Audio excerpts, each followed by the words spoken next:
Alright, so I finally got my block back from Doug's. Well, I guess I should say a block.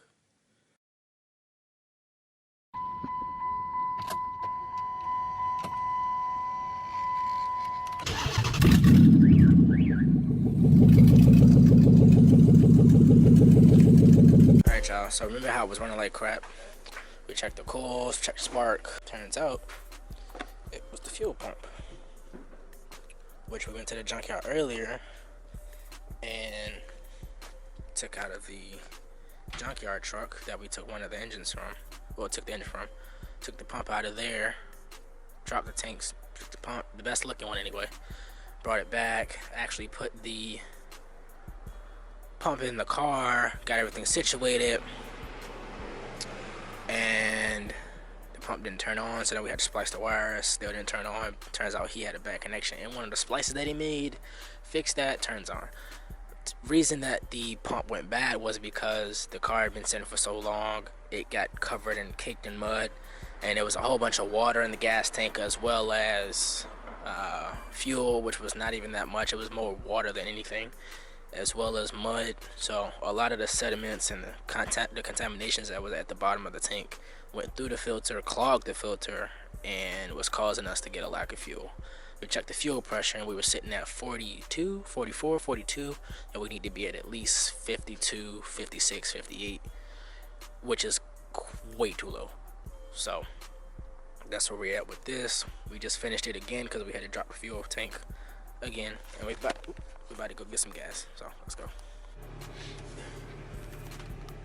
What's with the focus, bro? Fucking focus. Hold this is why I hate this fucking camera. This is why I don't use this camera. It's a piece of shit. Get the camera from when it came out, because they ain't know no better. Piece of shit though.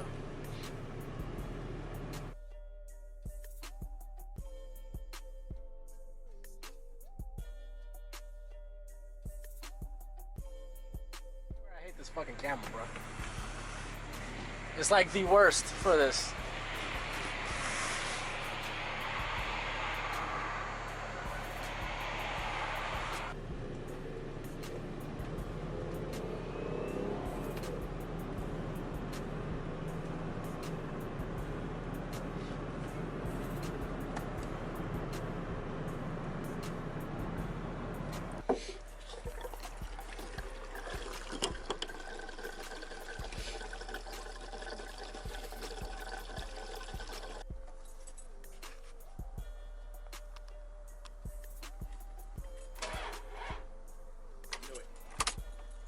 Oh, let me try and close the door though. That don't help.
Dang. Do it now. It's chilling up with burning oil. Well, What the fuck is wrong?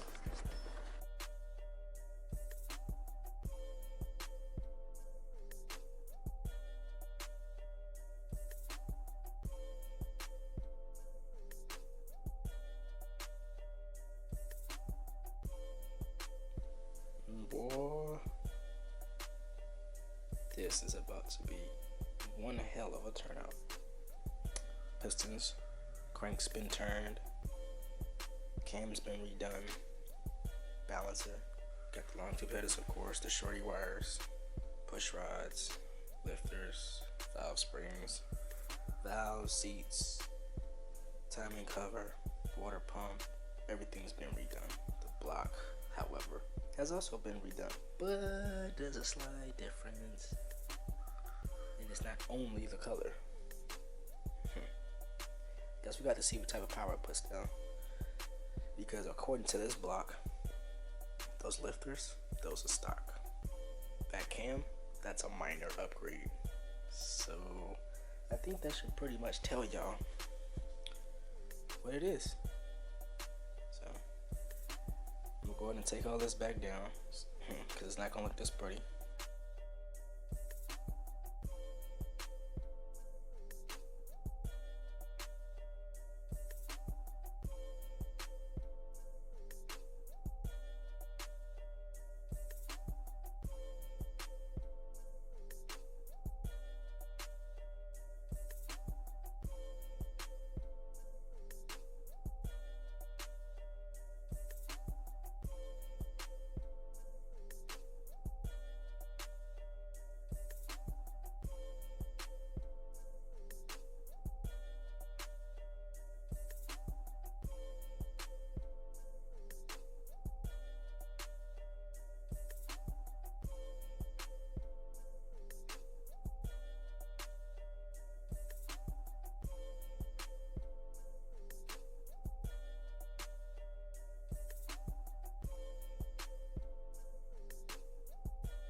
Okay, well, when you're installing the crank bearings, you don't want any dirt or debris on the journals.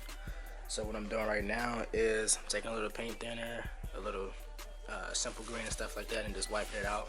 Right now I'm just drying it so I can put the main bearings in it. And when I put the bearings in it, I'm not going to have on any gloves because I don't want any contaminants, because that will scratch the back of the bearings and then you'll be screwed. So let's try that.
cap bolts an extra 90 degrees.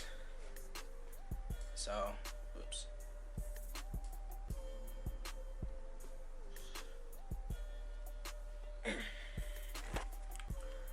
One thing you got to be careful about when you're reinstalling the crank and you're reinstalling all the washers and stuff is that you get the thrust bearings, thrust washers in there.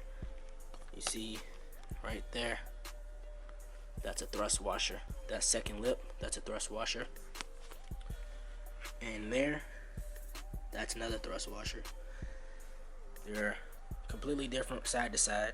You've got to put the oil grooves towards the crank and the flush side towards the main cap side. That way the oil, of course, stays in there. It's also a washer as a spacer, not just for oil, but to keep the crank from moving back and forth. These bolts, they go, well, I tighten them to 20 foot-pounds, so 1, 2, 3, 4, 5, 6, 7, 8, 9, 10. And then there's the 10 here that make 20. Those go to 21, and then you do another 21, so you go 21 foot-pounds, and then you do another 21 foot-pounds just to recheck. So the next step I'm going to do, or the next step I'm going to take, is to roll the block onto one of these sides. Not really sure which side just yet, whichever side plays nice. Install the pistons, piston ring compressor. I got new bearings somewhere around here. Oh, there they are, right there. There they are. Go ahead and put those in the rods. Put the bearings in the rods. Put the rods in the block.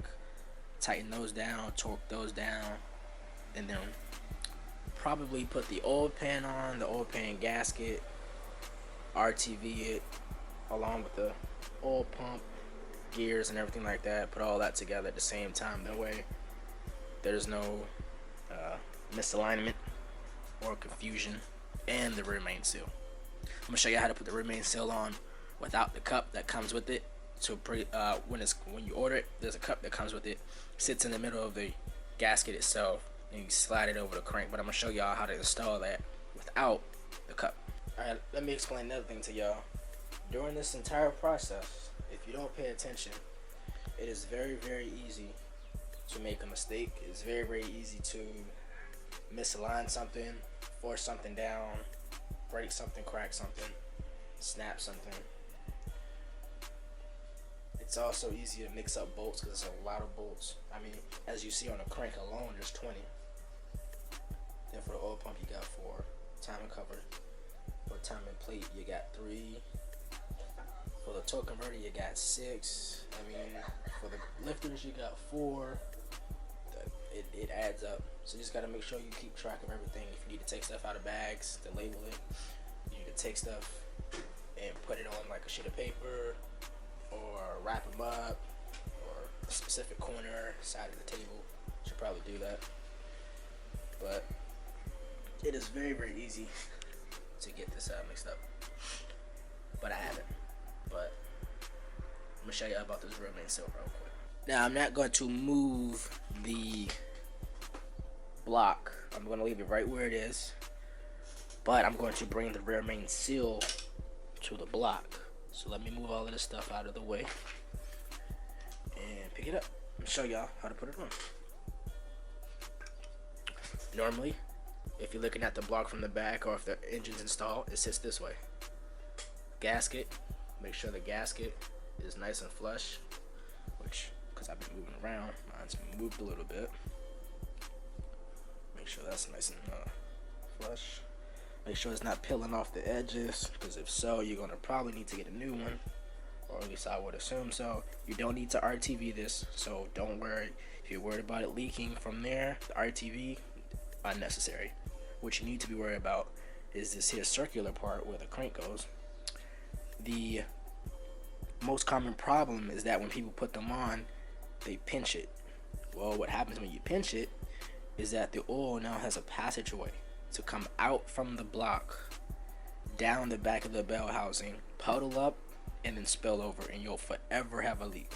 So what you need to do is, you need to make sure it's on there as straight as you can possibly get it, and slide it on there. So slide it on like that, just like that.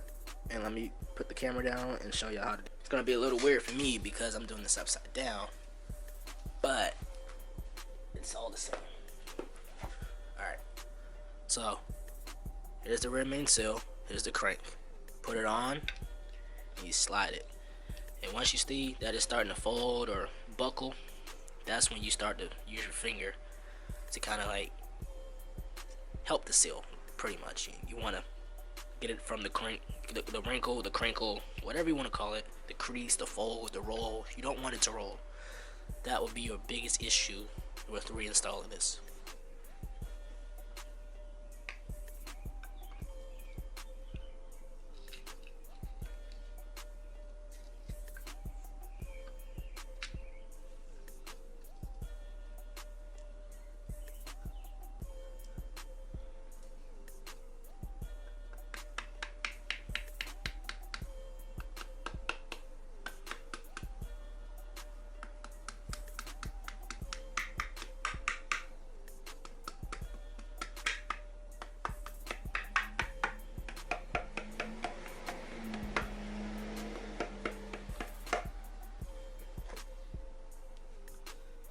Go. Good to go.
Record and say that this engine rebuilding process is tedious. Torque specs, bolts, pistons, cam, main bearings, rod bearings, you name it, it's in there. But it's just tedious. It's tedious, but I love it. So let's finish. And I got hungry.